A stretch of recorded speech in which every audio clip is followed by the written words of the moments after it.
Buenas tardes a todas y todos quienes nos acompañan en esta primera mesa de diálogo sobre la región transfronteriza México-Guatemala. Les agradecemos muchísimo el que se conecten con nosotros a través de nuestro canal de Facebook y de otras redes sociales. Y bueno, en esta primera oportunidad de las 4 mesas de diálogo que están planteadas para este mes de noviembre, estaremos hablando de la geopolítica de la región transfronteriza México-Guatemala. Quiero agradecer de manera pues muy entusiasta a mis colegas que nos están acompañando el día de hoy, a la doctora Dolores Palomo de el CIESAS, a la doctora Beatriz Cepeda del Colegio de México, a la doctora Julieta Fuentes de Centro Geo y al doctor José María Ramos del Colegio de la Frontera Norte y la moderación del doctor Tonatiuh Guillén del Programa de Estudios para el Desarrollo de la UNAM y también del Colegio de la Frontera Norte. Y le cedo la palabra al doctor Guillén para la moderación de esta mesa y nuevamente les doy la más cordial de las bienvenidas a nombre de todo el equipo de colegas que integramos este proyecto y los invitamos a visitar nuestra página web www.rtmg.org. Gracias. Muchas gracias a la doctora Regina Martínez por la introducción. Como saben, pues el proyecto de Región Transfronteriza México-Guatemala ha sido una gran iniciativa de investigación interinstitucional que involucró pues a más de 100 colegas de distintas instituciones, incluyendo algunas de Guatemala, y ha generado pues materiales importantes de hallazgos de investigación y sobre todo también una multiplicidad de temáticas con las cuales hemos abordado el estudio de la región, que es cada vez más importante, no solo para México y Guatemala, sino incluso justo para el escenario internacional más amplio. Los temas de la mesa bordan la temática geopolítica, que es fundamental por la creciente presencia de actores externos a la región, pero que tienen un peso político importante en su curso de desarrollo, especialmente en los últimos años.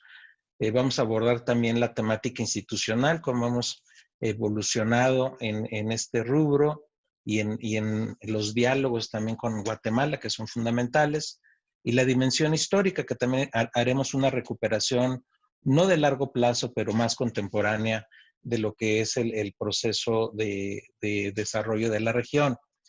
El camino de esta mesa es pedirles a los colegas que están generosamente participando que nos hagan una presentación inicial de 5 minutos de cuál fue esencialmente la temática, la forma de abordaje que hicieron en su trabajo de investigación y sobre todo concentrarnos en resultados, en hallazgos, en recomendaciones, en escenarios que debiéramos compartir con un público pues, más amplio, no solamente académico, no solamente hay que referirnos a nosotros, sino cómo explicar que tenemos un proceso muy importante de cambio social en muchos rubros en la región. Entonces, con eso, de entrada, reitero el agradecimiento y le pido, como en el orden del programa, a la doctora Julieta Fuentes que por favor tome la palabra. Muchas gracias, buenas tardes. Pues como comentaba el doctor Tonatiuh, yo les voy a hablar un poco de la dimensión geopolítica, que es donde participé en este proyecto. Y creo que una de las conclusiones más importantes que yo extraigo de esta experiencia es que en realidad no se puede hablar de la región transfronteriza en singular, ¿no? ¿Cómo la definiríamos después de esta experiencia? Pues creo que sería como un conjunto de regiones, ¿no? Que además están conformados por varios espacios fronterizos, transfronterizos, binacionales, Y cada uno de estos espacios se da a diferentes escalas, tiene diferente superficie y cada uno tiene un significado distinto, que es resultado de procesos históricos propios, cada uno con sus propias dinámicas y donde intervienen diferentes actores con intereses y representaciones de la propia frontera distintas. Y estos actores y estos significados interactúan en toda esta zona, en ocasiones de manera complementaria, muchas veces de manera contradictoria e incluso conflictivo. ¿No? Nosotros nos abocamos desde la dimensión geopolítica a analizar las diversas regiones como territorios estratégicos. Entonces, tenemos representaciones de frontera como el límite de la soberanía de los estados, pero que también esta frontera se está transformando por las influencias de Estados Unidos y ya no podemos hablar de una línea, ¿no? Como tradicionalmente se entienden las fronteras geopolíticas, ¿no? Sino es una dinámica fronteriza que llega desde la frontera con Guatemala hasta el Istmo, lo cual esto hace replantear un poco el acercamiento que se va a tener a esta región, que cada vez se hace más grande.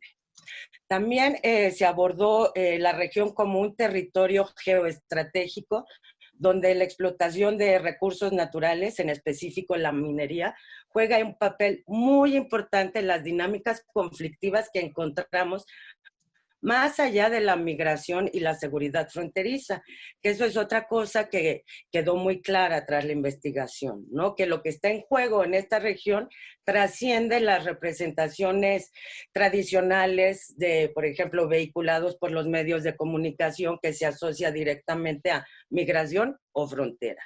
Y en este sentido encontramos resultados importantes de cómo se pueden articular estas dos dinámicas y resultar en conflictos, ya sea tanto del aspecto migratorio como de los recursos naturales.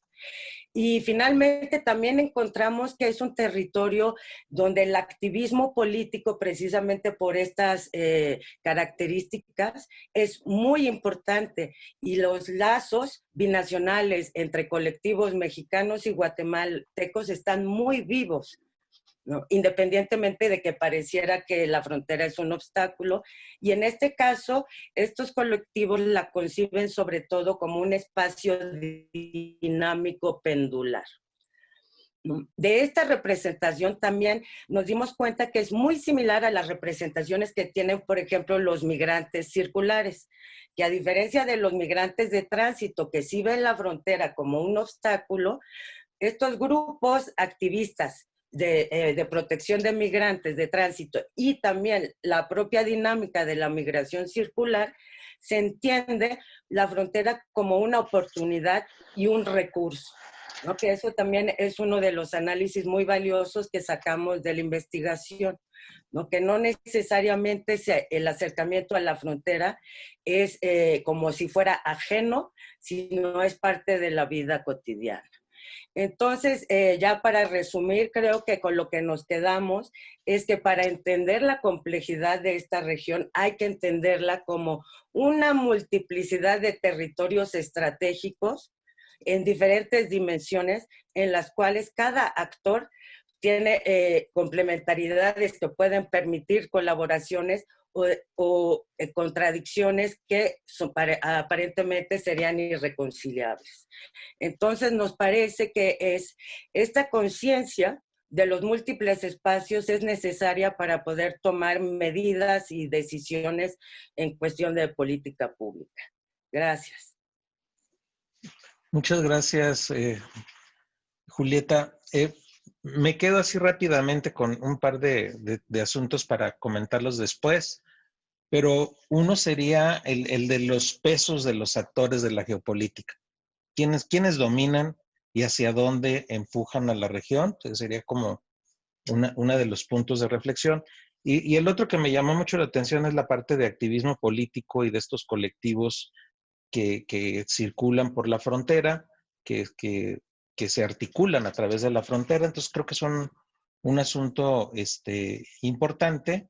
Y el último, nada más para ver si tendrías algunas reflexiones más puntuales sobre la parte de la geopolítica relacionada con recursos naturales, creo que serían asuntos que debiéramos ampliar un poco más, pero en el turno de la reacción que puedas tener al rato que terminemos esta ronda.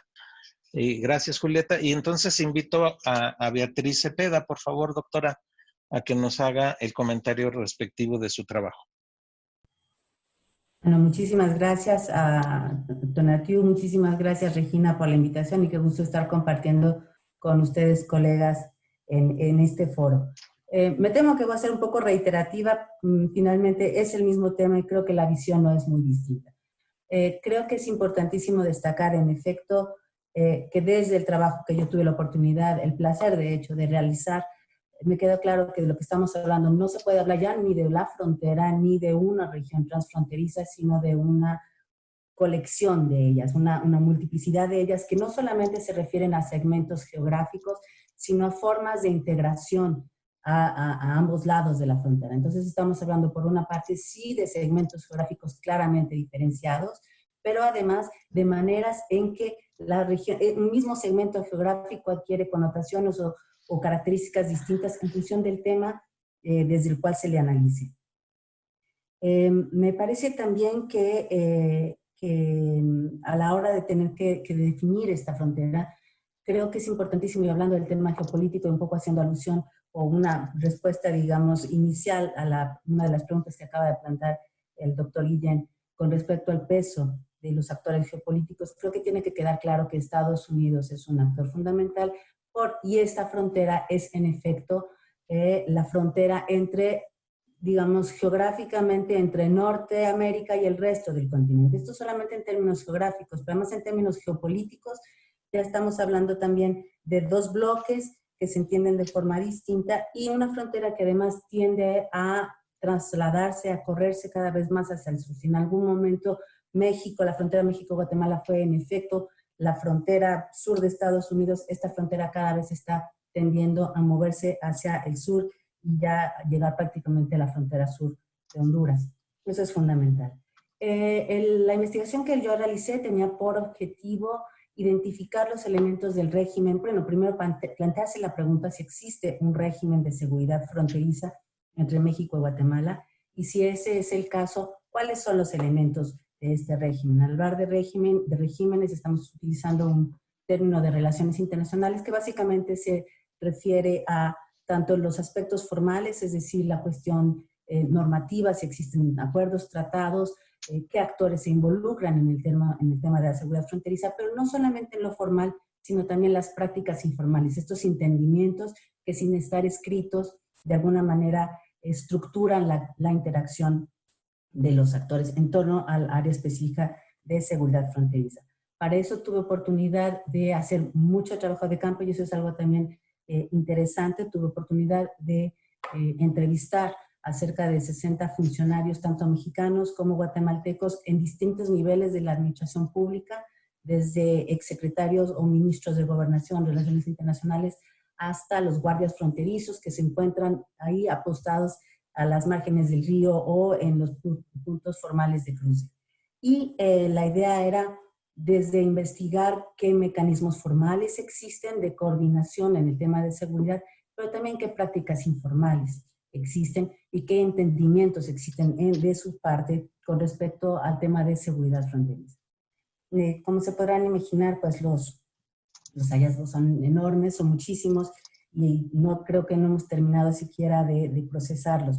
Pero lo primero que habría que decir es que hay entendimientos muy distintos en diferentes niveles, no solamente entre los países.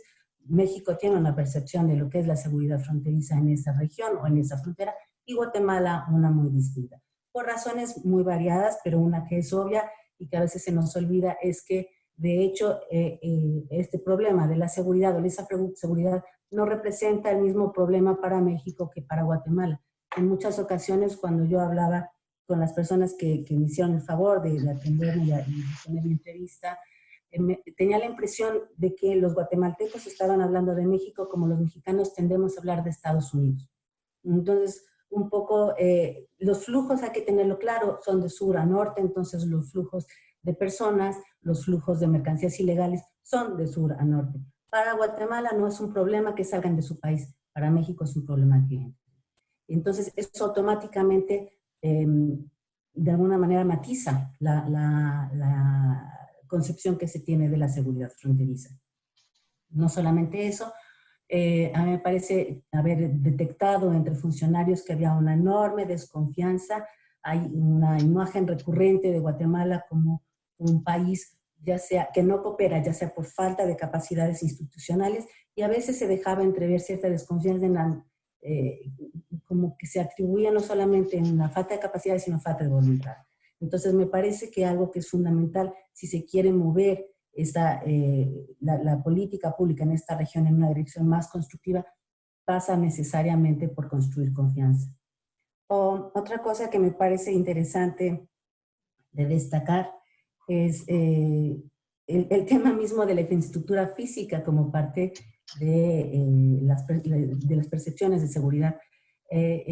Desde el centro, esto casi no se, desde el centro de los países, digamos, esto es algo que casi no se toma en cuenta, y sin embargo, cuando uno está allí en la frontera, particularmente estoy hablando del puente Ingeniero Luis Cabrera, que es el principal punto, es más, el único punto de cruce de mercancía o de transporte de carga entre el sur y el norte del continente. Estamos hablando de un solo puente que el gobierno o los funcionarios mexicanos con frecuencia dicen el gobierno guatemalteco está descuidando. En el momento que algo ocurriera en ese puente, el tráfico de mercancías, o el tránsito legal, quiero decir, de mercancía de sur a norte, quedaría completamente interrumpido.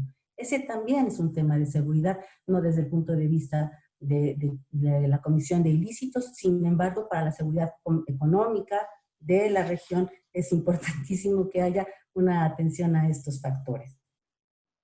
Y finalmente creo que algo que vale la pena destacar es que tanto en México como en Guatemala a todos los niveles queda claro que no hay una concepción estratégica de esta frontera, que no hay una idea de seguridad en la frontera, ni mucho menos una política que coadyuve a un desarrollo, ya sea de instancias de cooperación o siquiera de una implementación, ni siquiera a nivel de los respectivos países, para tratar esta región con la importancia que amerita en función del nodo que representa para todo lo que es el tráfico, o el tránsito, tanto lícito como ilícito de mercancías y personas.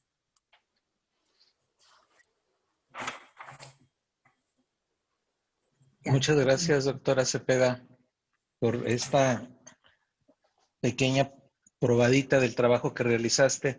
Me quedo con algunas preguntas para plantearlas en un rato más, y si nos ayudas con ello. Uno es con relación a el marco institucional que tenemos con Guatemala. Por lo que describes en materia de seguridad, hay mucha más eficiencia por el lado de la comunicación y del acuerdo informal que por la intención de construir un escenario más sólido institucionalmente. Creo que esto se prolonga a prácticamente toda la relación bilateral, pero me gustaría escuchar tu comentario y sobre todo, ¿cómo recomendarías fortalecer el mapa institucional que tenemos con Guatemala? El otro es pues el rol creciente de Estados Unidos, pero aquí por el lado de la pregunta del rol de México, del gobierno de México en ese rol creciente. ¿Cómo nos sintonizamos? ¿Cómo acordamos o cómo no acordamos en esa presencia creciente de Estados Unidos?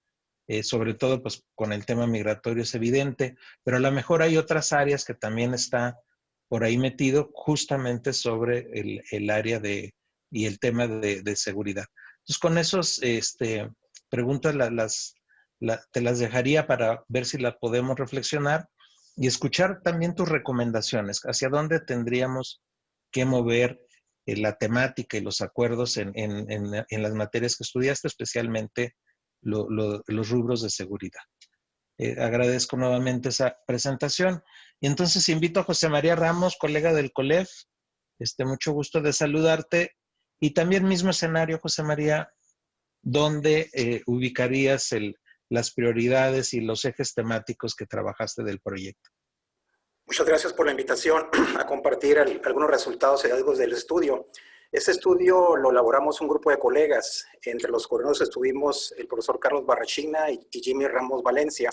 Bien, con respecto al primer tema central que nos sugieren es cómo se define el proyecto desde el punto de vista geopolítico. Bueno, igualmente al igual que mis colegas, lo definimos como un área estratégica y geopolítica. La diferencia o el matiz que nosotros agregamos es que consideramos que tiene una dimensión de seguridad multinivel. ¿A qué se refiere seguridad multinivel? A una dimensión en donde están integradas temas como seguridad nacional, seguridad pública, seguridad humana, seguridad fronteriza, pero que en algunos casos no están articulados como parte de las políticas públicas. Igualmente tratamos de ver, bueno, qué relación existen con estas dimensiones y algunas de las propuestas que se han trabajado, sobre todo, bueno, en los últimos 15 o 20 años por parte de varias administraciones. De ese punto de vista, los objetivos generales eran analizar cuáles eran las principales políticas y los programas en materia de seguridad nacional entre México y la región, entre México, Guatemala y Belice, y destacar como un elemento central, que de alguna manera también ha sido comentado por mis colegas, cuáles son los alcances o dimensiones de la política de seguridad fronteriza de Estados Unidos en este contexto. Entre los objetivos específicos de este estudio se encuentra identificar algunos antecedentes, algunos problemas, pero sobre todo retos de la frontera sur desde la perspectiva de la seguridad nacional. Y aquí hay otro elemento que lo añadimos, y sobre todo porque consideramos que es un elemento importante. De alguna manera lo comentaba Beatriz, el hecho de que no exista una conceptualización desde el punto de vista de planificación estratégica hacia la frontera. Nosotros lo que construimos, precisamente a raíz de integrar varios de los informes, consultas, seminarios con actores claves de esta frontera, pero sobre todo vinculados con el tema de seguridad nacional, era el hecho de integrar un análisis FODA, ¿no?, sobre la relación entre seguridad nacional y el tema de la frontera sur. Básicamente, ¿cuáles serían algunos de los hallazgos? Uno, que el impacto que tiene el tráfico de drogas y sus distintas ganancias refleja hasta cierto punto la ineficacia de la cooperación internacional antidrogas, ¿sí? El papel que de alguna manera muy limitado que tienen organismos internacionales, de la cooperación de México y Estados Unidos sobre toda esta frontera, repito, desde la perspectiva de seguridad nacional, y de la política antidrogas que ha existido en los últimos años entre ya sea México con Centroamérica, México, Estados Unidos y Centroamérica. Y ahí hay una serie de planes estratégicos que resultan interesantes de analizar. El otro hallazgo que me parece relevante es que existe desde nuestra perspectiva un reto desde la gestión y de la política pública en materia de construir una agenda de seguridad nacional y transfronteriza, y sobre todo que nos permita avanzar hacia fortalecer las capacidades institucionales para atender las distintas dimensiones que implica, en este caso, las distintas aristas de la seguridad nacional, multinivel, aunque, repito, nosotros nos abocamos únicamente a la seguridad nacional, donde están presentes temas como política de drogas, tráfico de armas, lavado de dinero, violencia, inseguridad. Involucramos de manera colateral, a raíz de la propuesta del libro que tenemos, algunos efectos que va a tener el tema del COVID, porque de alguna manera hay un interés desde la perspectiva de cooperación internacional para tratar de verlo, este tema de la pandemia, flujos migratorios y seguridad fronteriza. Tercer hallazgo que igualmente me quisiera compartir con ustedes muy rápidamente es que no ha existido, de nuestra perspectiva, un modelo eficaz de gobernanza multinivel y transversal para reducir la complejidad de la frontera sur en materia de seguridad nacional. Y sobre todo, cómo articulamos desde el ámbito, repito, desde la propia gestión, desde las políticas públicas, todos estos temas complejos, tráfico de armas, lavado de dinero, violencia, etcétera, etcétera, ¿no? El otro hallazgo relevante, que puede ser tanto hallazgo como una recomendación, es fortalecer una política en favor del Estado de Derecho en la frontera sur que nos permita reducir los esquemas de control y violencia que ejercen los distintos grupos delictivos, ¿sí? Contrabandistas, grupos del crimen organizado, grupos vinculados con el narcotráfico, etcétera, ¿no? Entonces, ahí implica, bueno, Estado de Derecho, igualmente no nos metimos, pero supongo que es una parte que abordaron los colegas que trabajaron en el tema de seguridad pública, pues qué tipo de políticas en materia de seguridad existen para tratar de articular esta dimensión que trabajamos nosotros de seguridad nacional y obviamente la parte que tiene que ver con seguridad pública, sobre todo a raíz de los efectos de los grupos delictivos, las emaras y otro tipo de grupos. Y finalmente está el hecho de que consideramos que, al igual que mis colegas que me precedieron, la cooperación binacional, en este caso con los Estados Unidos, en materia de políticas antidrogas, ha sido o ha tenido una serie de limitaciones. Le hace Iniciativa Mérida, sobre todo, que ya tiene cerca de 10 años, y otro tipo de mecanismos que se han creado, ¿no? Sobre todo Alianza para la Prosperidad, que tiene cerca de aproximadamente 4 o 5 años, que se han dado recursos muy importantes, sobre todo a raíz de la administración de Obama, que han tenido como objeto fortalecer temas vinculados un poco, perdón, con la política antidrogas, tráfico de armas, de alguna manera el tema migratorio, ¿no? Entonces, consideramos que estos esquemas se necesitan revisar. Creo que la coyuntura de un posible cambio en Estados Unidos puede adelantar o puede de alguna manera significar la posibilidad de que ese tipo de esquemas pues puedan ser revisados y sobre todo con una lógica que responda tanto a propuestas de seguridad del país y sobre todo algunas iniciativas de desarrollo que tiene la nueva administración en la materia. Gracias. Muchas gracias, José María, por tu participación en este segmento.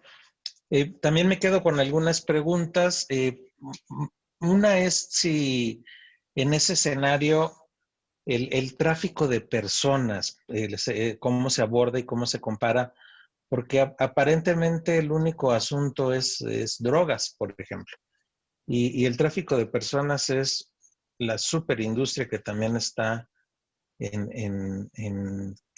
pues ha estado históricamente presente en la región y creo que en los últimos años de manera más importante. Entonces, ver cuáles son, si hay una política o si identificaron políticas o iniciativas relacionadas con tráfico de personas. Y el otro asunto es una pregunta general que les hago a todas las participaciones. Y es que tal vez nos estamos quedando en esta mesa con una imagen de la frontera sur con Guatemala como un área de seguridad en el sentido casi policíaco, de ejércitos, de fuerza, porque hay riesgos de muy distinto tipo, que no los niego, pero el desafío también es cómo ampliamos la mirada, cómo también reconocemos que en ese escenario no es solamente ese tema.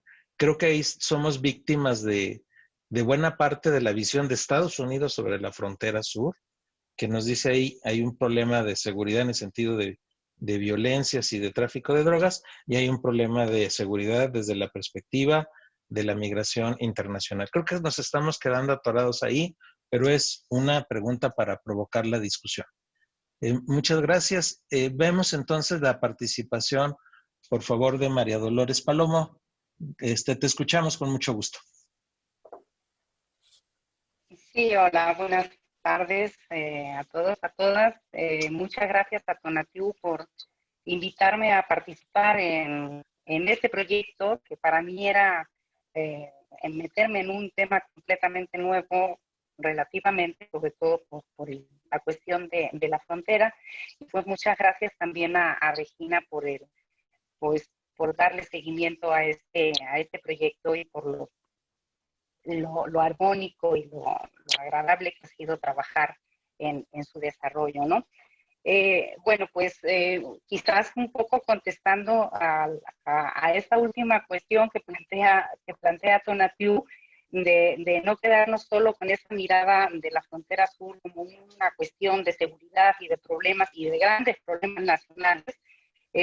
Pues no sé si yo quizás pueda empezar por ahí, porque creo que la investigación que yo he desarrollado como que se baja a un nivel más cotidiano, más cercano a la gente, de otro tipo de problemas que no implican relaciones con Estados Unidos, aunque sí, podríamos decirlo, migrantes, problemas de seguridad nacional y demás, pero que sí son problemas cotidianos de la gente, de las instituciones, de los espacios que se crean en esta región transfronteriza, ¿no? Como que los aspectos que yo he abordado en esta investigación se concentran más en la región transfronteriza, ¿sí? No tienen tantas dimensiones externas a esta frontera, ¿no? Yo estaría hablando como resultado de este proyecto de investigación de la dimensión institucional, en cierto modo. De hecho, ese es el objetivo de este proyecto, su proyecto dentro del proyecto general, eran las instituciones políticas locales, ¿no? En los municipios transfronterizos, y con una visión histórica, ¿no? Creo que este sería uno de los pocos subproyectos que abordan el tema histórico, o más bien no el tema histórico, sino más bien el enfoque histórico, ¿no? Entonces, digamos que la visión o la definición que yo tendría para acerca de la región transfronteriza, pues al ser un marco temporal diferente, presenta problemáticas diferentes a las contemporáneas, pero aunque hay diferencias entre estos procesos y estas dinámicas que se desarrollan en la región en los años 40, 50, 60 del siglo XX, son sensiblemente diferentes a los contemporáneos. Sin embargo, estos procesos nos ayudan a comprender estos procesos contemporáneos, ¿no? Entonces, un poco yo reivindico aquí la función de la historia, ¿no? Como para que echemos la vista atrás y comprendamos que lo que está sucediendo ahora, hoy en día, o unos años atrás, tiene una profundidad histórica que es importante rescatar. Yo he trabajado no a lo largo de la frontera, y coincido con la definición o con la propuesta que hizo Julieta y Beatriz acerca de las diferencias entre las diferentes subregiones de la frontera. No podemos hablar de una frontera única. Tenemos que hablar necesariamente de diferentes tramos fronterizos, así se aparece en la documentación incluso, o hablar de diferentes subregiones dentro de la región fronteriza, que es muy, muy, muy grande. Y es necesario definirlos, es necesario caracterizarlos, porque obviamente los procesos y las dinámicas que se desarrollan pues obedecen a esas características que tiene cada una de las fronteras, de estas subregiones, ¿no? Yo he trabajado del lado mexicano en los municipios de la Trinitaria y de las Margaritas, ¿sí? Y del lado guatemalteco en varias municipalidades del departamento de Huehuetenango, que están cercanas a la frontera: Varillas, Mentón, Jacaltenango, Santana, Huista, etcétera, ¿no? Considero que esta región transfronteriza es una región compleja, ¿sí? como ya se ha comentado, en la que hay un límite fronterizo, hay una frontera política, no podemos obviar eso. O sea, hay muchas definiciones de cómo, muchas perspectivas de cómo abordar el análisis en la frontera, pero en este caso, y sobre todo por el tema que yo he trabajado, o digamos, el elemento central que yo he manejado en la investigación, es importante. Es una frontera política que separa dos estados nacionales, ¿sí? Estados nacionales que están marcando las leyes, que están marcando los marcos en los que se desarrollan, en las que condicionan el desarrollo de las relaciones de la población, de las instituciones a un lado y a otro de la frontera. Estos marcos normativos de los estados nacionales están creando este contexto en el que se desarrollan las relaciones.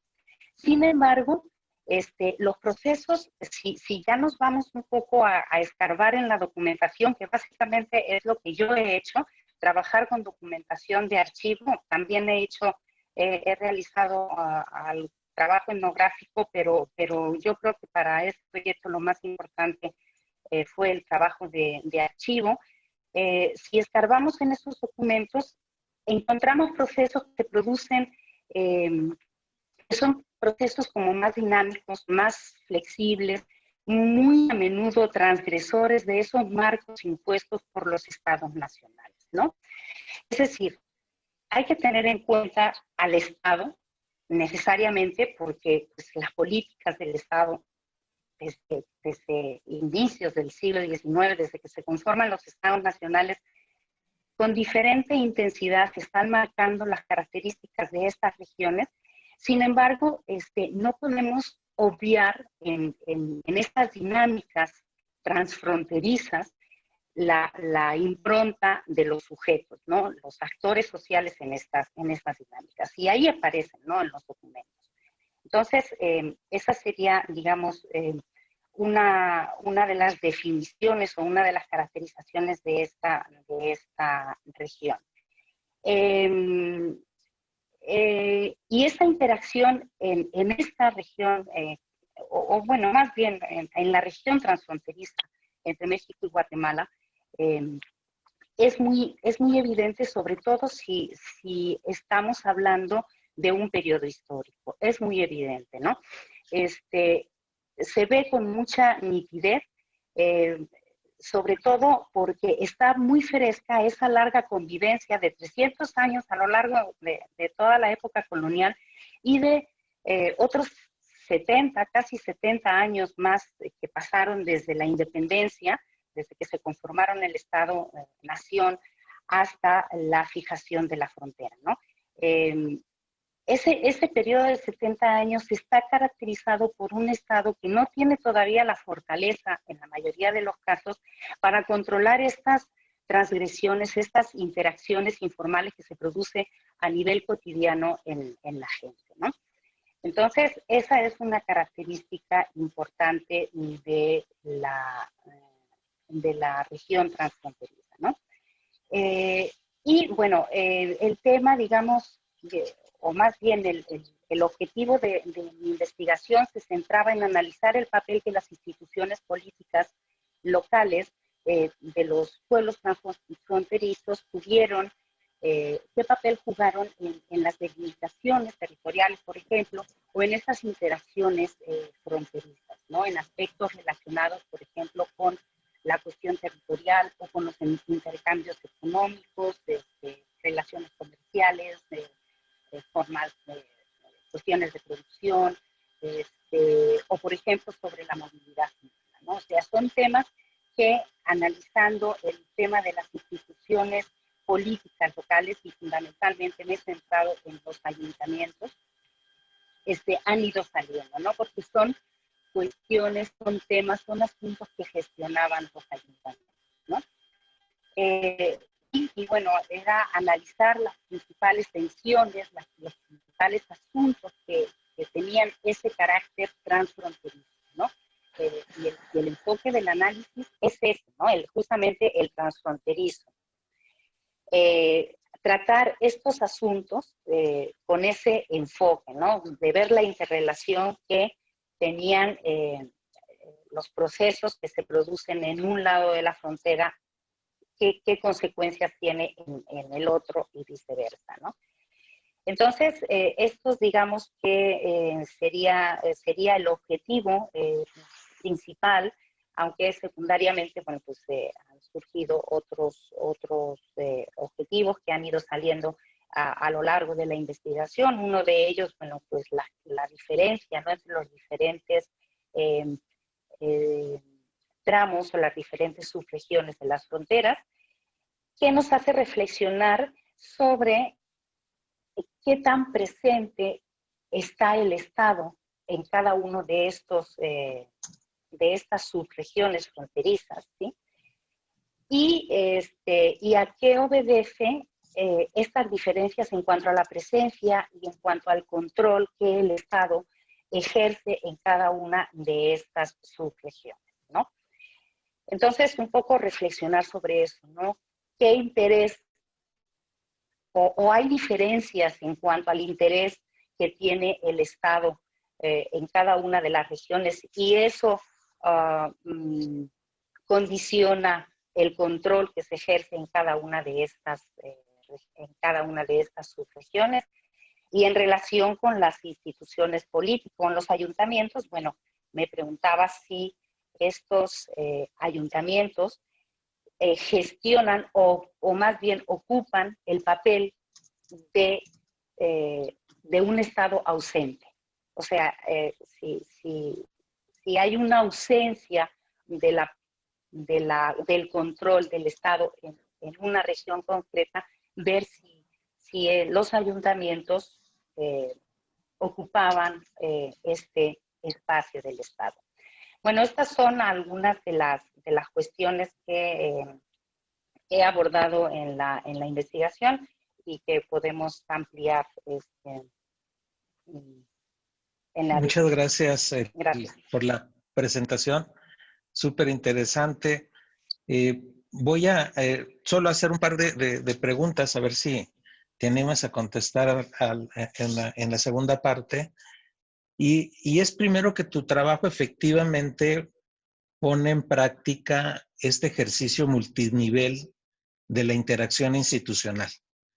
Normalmente, como vemos el debate de la política pública y de la región misma desde el horizonte México-Estados Unidos así en grande, nos perdemos de la película toda la estructura de la interacción institucional local, que para la vida cotidiana es o puede ser o ha sido más relevante que el otro.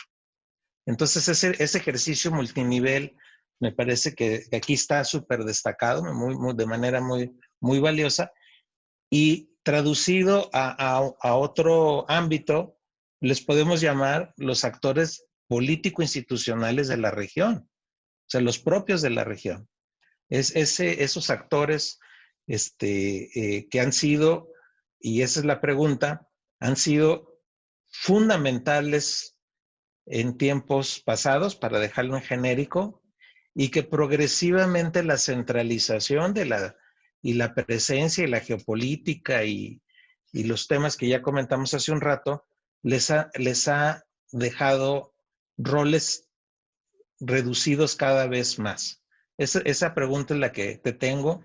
Si pasamos del mapa institucional local fuerte, para dejarlo también en esos términos, a un mapa institucional local progresivamente debilitado por estas otras dinámicas que los colegas han comentado y eventualmente por otras más. Dejo aquí esas preguntas. Si les parece, contestamos de manera rápida los temas que están planteados, y les invito también a echarle un ojito a las preguntas que nos han llegado en el chat, para que también les den oportunidad de reaccionar si es que las tienen por ahí a la mano. Creo que hay una o dos que están ahí ya en el chat. Entonces, no hay más, creo. Bueno, entonces esas preguntitas, por favor, considérenlas. Y pues pasamos a la segunda ronda. Y Julieta, nuevamente, ¿cómo definiríamos, cómo responderías a las temáticas planteadas? Pues mira, con respecto al peso de los actores en todas estas regiones que comentaste, bueno, va, digamos, que de la mano de esta visión multinivel, que bueno, queda claro que todos los que estamos aquí dialogando compartimos, ¿no? Entonces, depende de la escala en que se esté viendo, el actor va a cambiar y su peso va a ser distinto, ¿no? Entonces, si hay una espacialidad que va determinando qué tanto ingiere un actor y cuáles son las relaciones de fuerza. Entonces, como dijo Beatriz, a escala hemisférica es es claro que Estados Unidos es como el agente que lleva la voz cantante, sobre todo en la dimensión de la seguridad, ¿no? Si hacemos una escala México-Guatemala, pues en cuestión migratoria, pues México es el actor que está ahí marcando los ritmos, ¿no? Pero, por ejemplo, como lo comentaba, si nos centramos en la región de Chiapas, de la Sierra Madre y la Mesilla y frontera Comalapa, ahí están donde están los actores del activismo político, ¿no?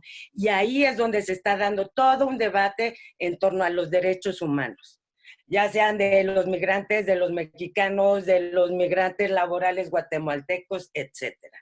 Ahora, si bajamos la mirada, por ejemplo, al Soconusco y la Frailesca, hay un actor, pero fundamental, que está determinando también dinámicas que pueden ser conflictivas, son las transnacionales, ¿no? Las compañías mineras a esta escala y en esta región es un actor fundamental que además en este tema el Estado sí no está presente, ¿no? Hay una relación directa entre la transnacional con población local y ahí sí se ve una ausencia de mediación del Estado, por ejemplo. Ahora, con respecto a tu pregunta de, bueno, ¿cómo podemos ver de una manera menos sombría esta región?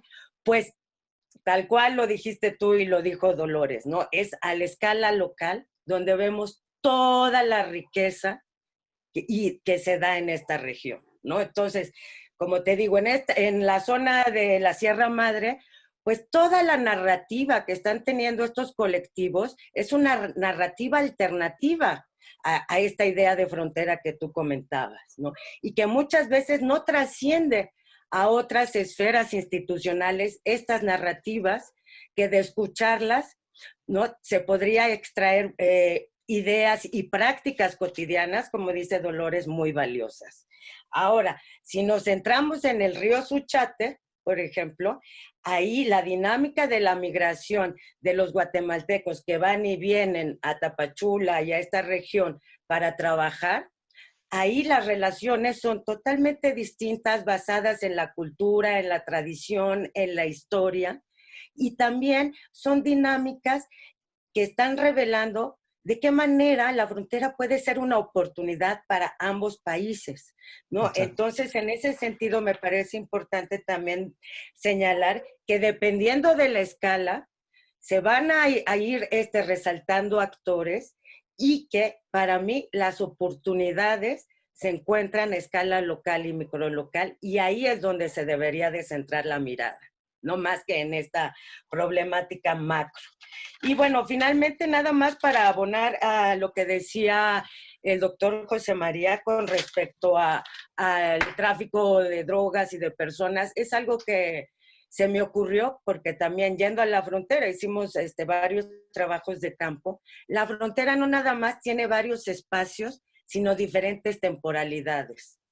Que eso es muy bueno, es interesante, ¿no? ¿Por qué? Porque, por ejemplo, cuando hablamos del río Suchate, en el día es una dinámica laboral, circular, de mercancía, no es ilegal, ¿no? Será informal, ¿no? Y pero empieza a caer la noche y eso ya es otra frontera. Ese río ya es otro río y las dinámicas son, por ejemplo, las que mencionaba José María. Pero esas son en la noche. Entonces, incluso, no solamente se tendría que tener una mirada espacial a la región, sino entender que un mismo segmento tiene temporalidades distintas y que el acercamiento, ¿no?, del Estado, por ejemplo, no puede ser ni espacialmente homogéneo ni temporalmente el mismo, porque en el día son ciertas necesidades y en la noche son otras. Entonces, bueno, yo quería compartir esto, porque el comentario de José María me inspiró y me recordó esta... De eso se trata, súper bien. Muchas gracias, Julieta. Doctora Cepeda, por favor. Bueno, a ver, las preguntas son interesantísimas. Esta yo sé que se la planteaste más bien a Julieta, pero creo que cruza todo lo que yo podría decir. Otra vez con respecto al peso de los actores.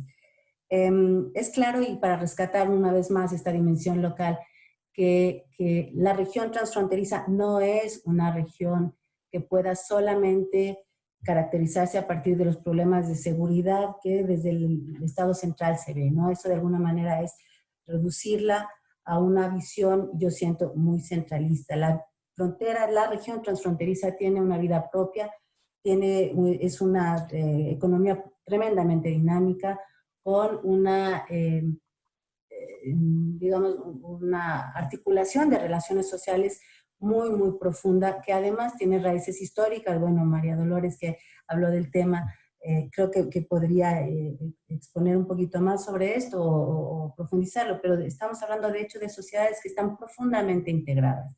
Estamos hablando de sociedades en las que la fiesta del santo del pueblo se celebra a los dos lados del río, me explico, y pasa el santo de un lado y luego pasa del otro. De esto estamos hablando. Entonces no es como que México y Guatemala, sino realmente la gente, por ejemplo, al hablar de Tecunumán, Ciudad Tecunumán, que es la localidad fronteriza con Ciudad Hidalgo, ellos pasan a Ciudad Hidalgo a hacer sus compras, pasan a Tapachula al cine porque en Ciudad Hidalgo no hay. Me explico, es esta clase de interacción. Y es importantísimo dejarlo claro, dejar también claro que la economía de la región depende bueno, en el lado chiapaneco depende de los compradores guatemaltecos. Cuando yo tuve oportunidad de hacer la investigación allá, justamente acababa de pasar las caravanas y esta movilidad humana tan fluida se había entorpecido, y los empresarios locales, los pequeños empresarios locales estaban muy preocupados porque venía el Buen Fin y ese es el gran fin de semana para ellos, es cuando la ciudad de Tapachula hace las grandes ventas, y temían que este flujo de personas que normalmente va, y no solamente de poblaciones fronterizas, sino desde Ciudad de Guatemala, de departamentos un poco más adentro, no se iba a verificar ese año. Ahora desde luego tampoco lo está ocurriendo, precisamente porque las prioridades geopolíticas se estaban imponiendo sobre la vida de la región. Entonces eso es algo que hay que decir. Esta es una región que tiene una vida propia, que no puede reducirse de ninguna manera a los problemas de seguridad que se les ve desde el centro, y sin embargo, en el momento que desde el centro se toman medidas para hacer frente a esos problemas, tal como se les percibe, la vida local se ve profundamente afectada. Correctísimo. También, perdón, Adelante, por favor. De los trabajadores fronterizos que no pasan con una tarjeta de visitante fronterizo, sino con una tarjeta de visitante regional, y una vez que se interrumpió la expedición de las tarjetas de visitante regional, pues ya no pudieron pasar legalmente a sus empleos de todos los días. Entonces, esto también de alguna manera trastoca el flujo de trabajadores circulares en la región. Bueno, eso con respecto a poner de relieve que la región es mucho más que el tema del narcotráfico o que el tema de la migración indocumentada. Ahora bien, también es importantísimo, y esto más con miras a tratar de ver qué se podría hacer, que esta es una región que se articula, pero me parece en gran medida alrededor de la informalidad. Y por eso justamente tenemos todas estos cruces. A mí me parece que los flujos ilegales en términos de ilícitos también, en muchos sentidos se articulan sobre los circuitos ilegales simplemente en el sentido de que no son avalados por el Estado. Entonces, tú puedes tener lo que se llama contrabando hormiga, que es que la mercancía pasa en estas pequeñas balsas que conocemos, las cámaras que le dicen en Guatemala, de un lado al otro, y cuando tú hablas con los camareros, ellos te dicen, yo soy transportista, yo no soy narcotraficante ni nada, yo no le pregunto a la gente qué pasa, porque no es mi trabajo, yo tampoco soy agente aduanero, yo solamente paso y listo. Pero claro, precisamente porque hay este flujo tradicional, esta manera tradicional de utilizar el río o de utilizar el cruce como un recurso, sobre estos flujos que son informales en realidad, no ilegales en tanto ilícitos, se montan los otros tráficos que sí son ilícitos.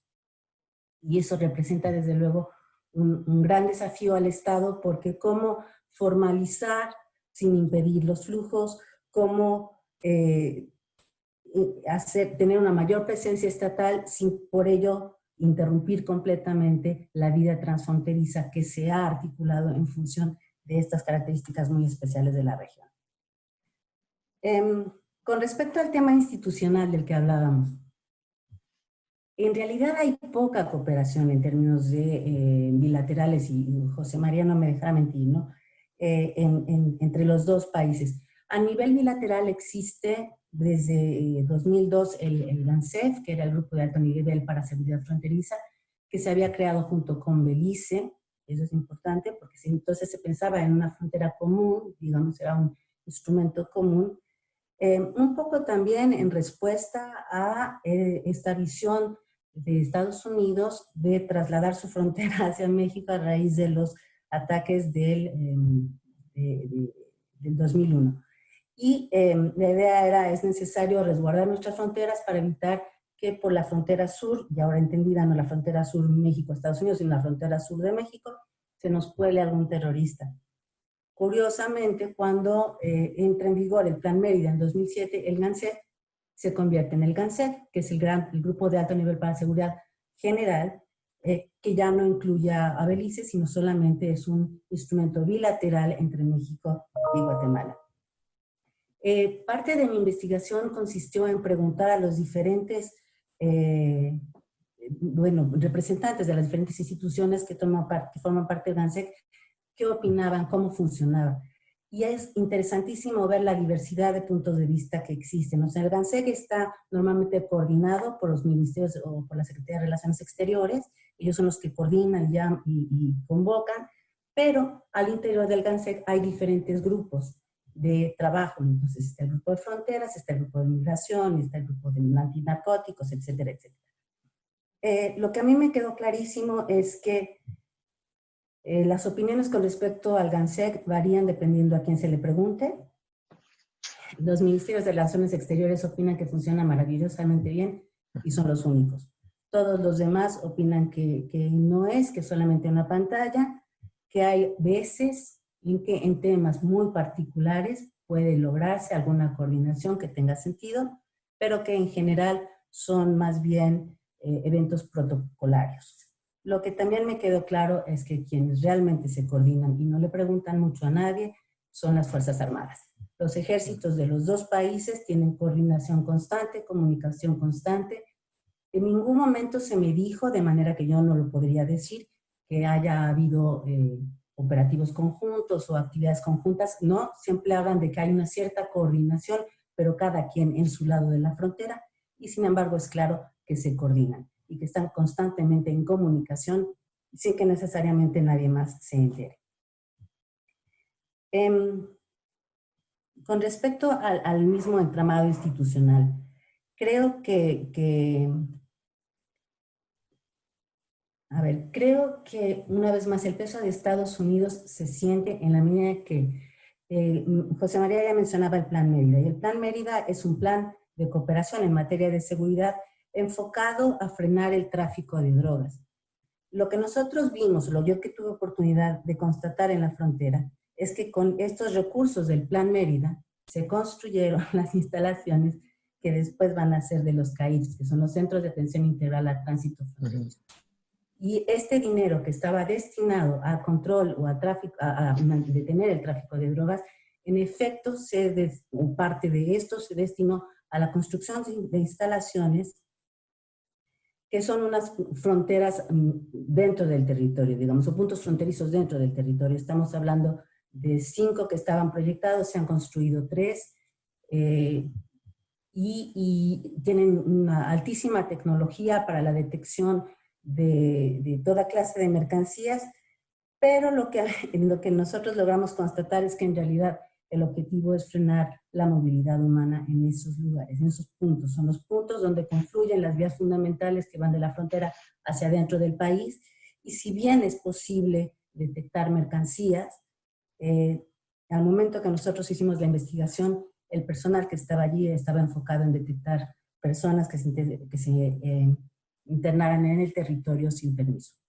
Entonces, esto de alguna manera refuerza esta visión de la frontera vertical y de una frontera que tiene una visión securitaria de la migración. Se están utilizando recursos que estaban pensados en términos de seguridad para frenar el tráfico de drogas, en realidad para frenar el tráfico, el tránsito, no solo el tráfico, el tránsito de personas. Con respecto a este mismo tema de las instituciones, y creo que esta es una de las preguntas que hacía Jorge Schiavon, ¿en qué área se podría priorizar? Yo ahorita no estoy pensando tanto en la cooperación bilateral, pero un área que es fundamental es el control territorial del Estado mexicano. Hay zonas en esa región donde no hay absolutamente ninguna presencia del Estado, no solamente eso, sino que están claramente dominadas, o sea, porciones considerables de territorio que están dominadas por el crimen organizado, donde los funcionarios con los que yo tuve oportunidad de hablar me dijeron, nosotros nos vamos. A mí me dicen desde arriba, ve y hazte un operativo, y mi respuesta es, mejor ve tú, yo no voy a ir, porque simplemente saben a lo que se enfrentan. Y no solamente es el crimen organizado, no estoy hablando solo de drogas, sino muchos sí de estos actores de la informalidad, los transportistas, los contrabandistas, que además tienen un enorme apoyo de la población. Entonces son regiones donde el Estado no entra y no osa entrar tampoco. Entonces automáticamente, bueno, pues ahí tenemos unas áreas grises. Un minuto, doctora. Perdón, ya me tengo que terminar. 2 minutos. 2 minutos. Una cuestión que es fundamental, y creo que eso sí se puede hacer más o menos, no rápido, pero que habría que plantearlo rápidamente, es la multiplicidad de instituciones que están involucradas y la confusión de mandatos que hay en términos de seguridad. No solamente estoy hablando de migración y aduanas y no sé quién, sino todas las policías. O sea, tenemos desde, en algún momento era la Policía Federal, ahora está la Guardia Nacional. Cuando era la Policía Federal estaba la Policía Federal y la Gendarmería, y luego estaba la Policía Estatal, la Policía Estatal Fronteriza, la Policía Municipal, y nadie sabe qué le toca hacer a cada quien, y todo el mundo se metía. Y esta es una confusión gigantesca, inclusive al hablar off the record, como dicen, porque se supone que no hablé con ellos, con algunos actores militares me decían, eso es un horror, y es esta confusión la que genera el caldo de cultivo para la corrupción, porque cada quien hace lo que quiere y nadie le rinde cuentas a nadie necesariamente. Entonces creo que ese es uno de los aspectos fundamentales y centrales, que establecer claramente cuáles son los mandatos y las potestades de cada una de estas agencias de seguridad en esta región. Muchísimas gracias, doctora. Me quedo solo con 2 asuntos y hay muchísimo más, pero tenemos que cerrar. Uno sería que la irregularidad de los intercambios depende más de las omisiones del Estado que de los intercambios. Hemos tenido ahí un hueco enorme. Y el otro es el rol expansivo del ejército. Ese asunto es muy importante y ahora estos diálogos de ejércitos ya se extendieron al mapa del control migratorio. Entonces son asuntos que habrá que evaluar y medir en los siguientes tiempos, pero solo lo apunto. José María, tu reacción, por favor, a las preguntas. Sí, muchas gracias, Tonatiuh. Sobre la primera pregunta, efectivamente, dentro de la gobernanza multidimensional que abordamos en el estudio, el tema del tráfico de personas es un tema fundamental. No le concedimos bastante atención porque interpretamos que en otras áreas otros proyectos del grupo se están trabajando. Pero sí es un tema. De hecho, un poco a lo que comentabas, en ese sentido de ese creciente involucramiento del ejército, una de las conclusiones que abordamos fue que en el marco de fortalecer la contención migratoria, se estaba dejando de lado todo el tema de una eficaz colaboración antidrogas entre los distintos actores gubernamentales, pero sobre todo en este caso con la Guardia Nacional.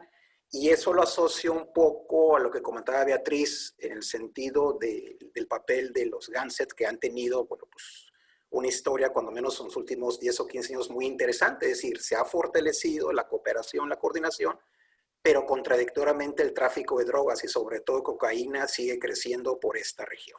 Las estimaciones del Departamento de Estado de Estados Unidos sigue siendo que en los últimos 10 años estaría cruzando cerca de aproximadamente entre el 70 y el 90% de la cocaína que va con destino a Estados Unidos. Y eso, vaya, pues entonces eso nos está generando ahí una situación particular.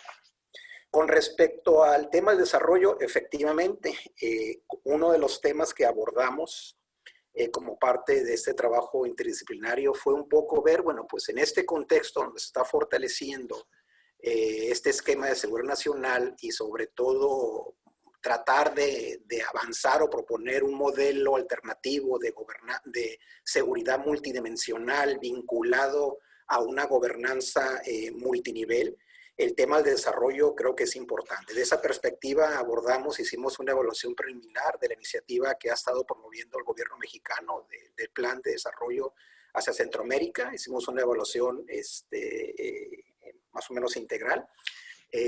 Creo que ahí hay una serie de oportunidades. De hecho, hay que recordar que en este contexto en donde Estados Unidos trae el planteamiento de fortalecer los esquemas de seguridad nacional en el caso de Centroamérica y sobre todo para tratar de reducir el papel de los grupos delictivos y particularmente los traficantes de personas, pues el esquema o la propuesta mexicana ha sido alternativa hasta cierto punto. No es decir, no, pues yo planteo un esquema alternativo de desarrollo, propongo este plan de desarrollo, que en el contexto de la pandemia, bueno, pues hay ciertos avances, ¿no? Efectivamente, sí está contemplado, me parece es un tema muy importante porque dejar todo a los temas de seguritización no abona a las necesidades reales que existen en este caso, en esta frontera.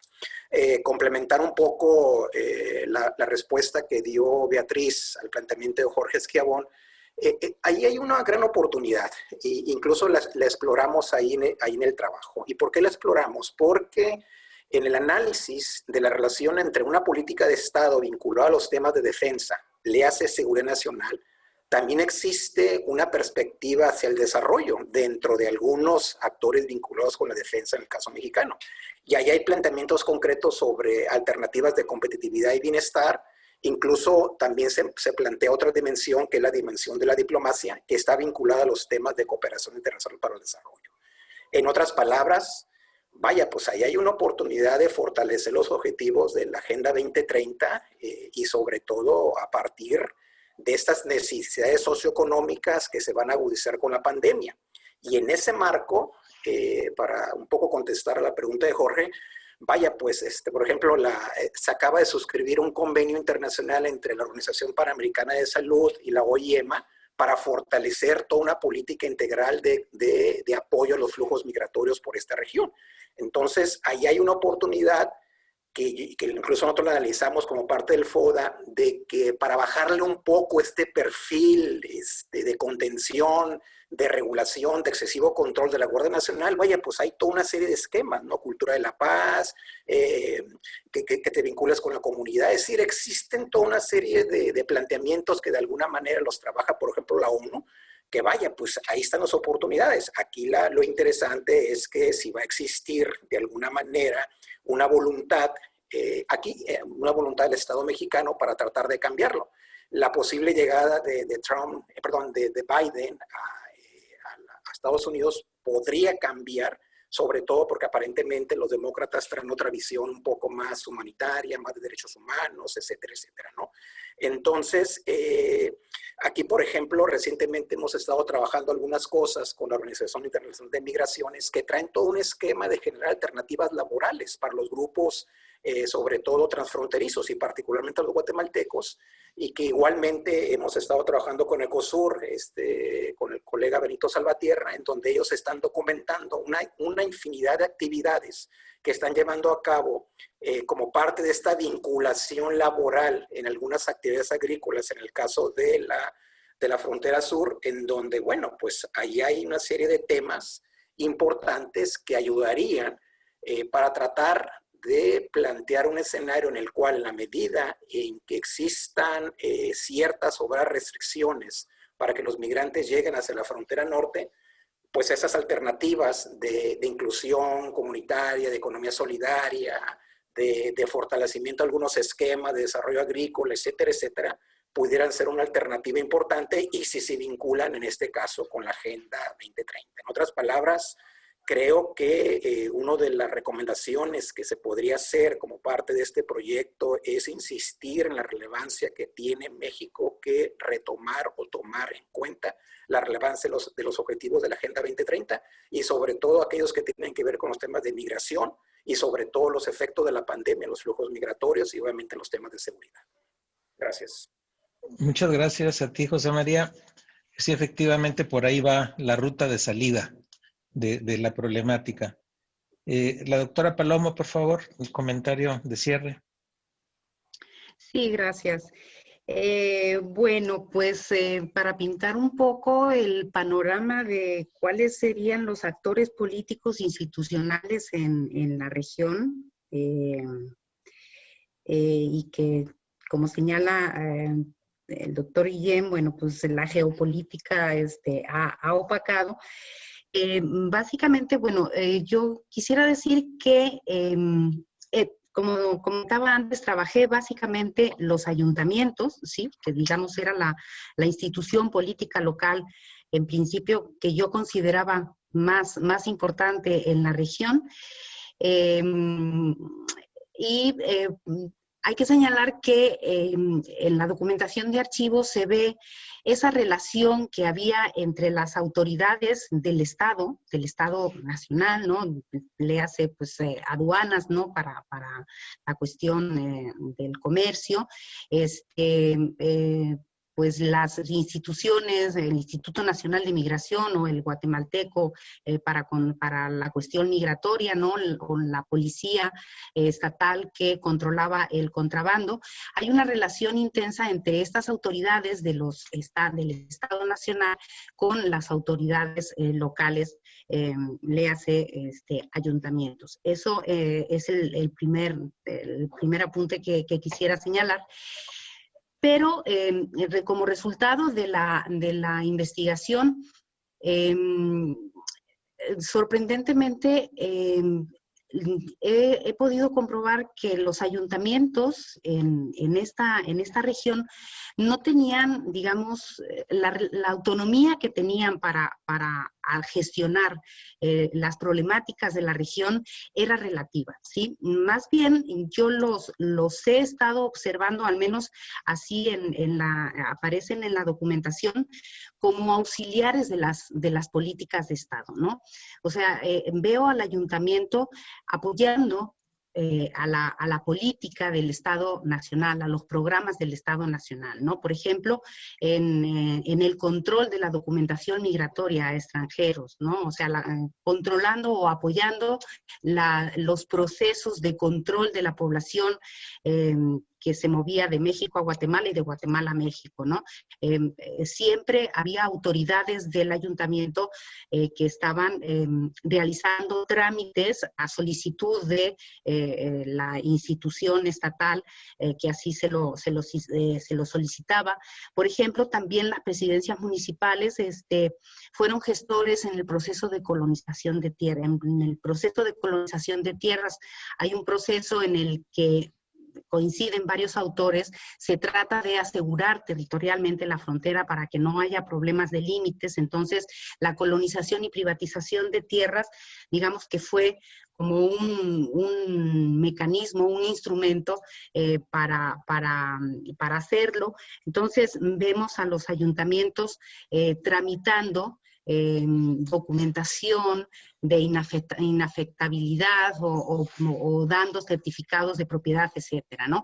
Pero siempre respondiendo a un programa o a un plan del Estado, ¿no? O, por ejemplo, más recientemente con el tema de los refugiados, ¿no? Vemos a los ayuntamientos de los municipios en los que se establecieron campamentos de refugiados o que acogieron a refugiados, resolviendo problemáticas muy cotidianas, ¿no? Del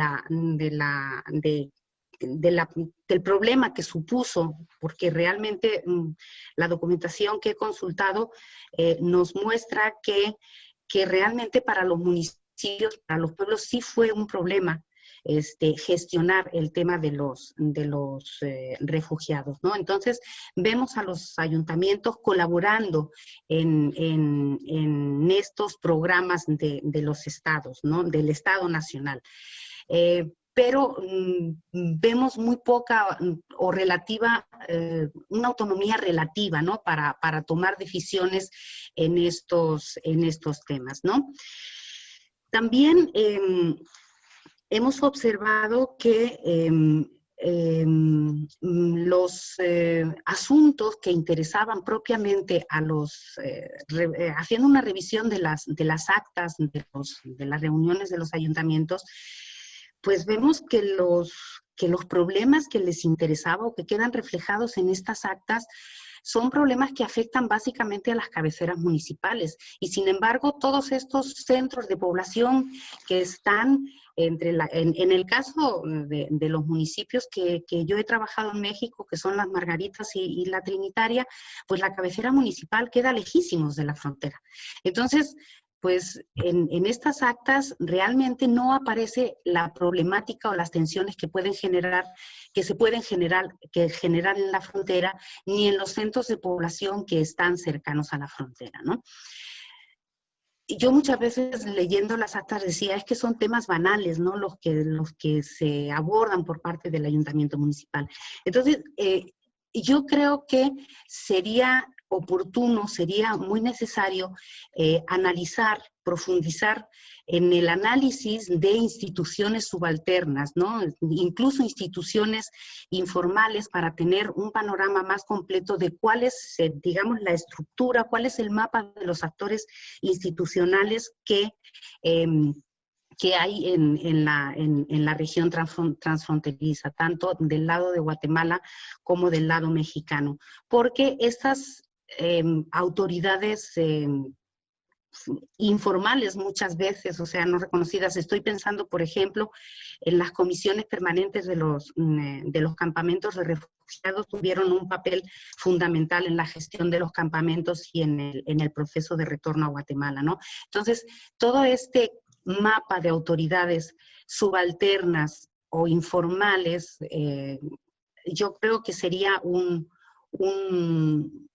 una brecha que habría que profundizar en su estudio para tener una visión un poco más amplia sobre este tema institucional.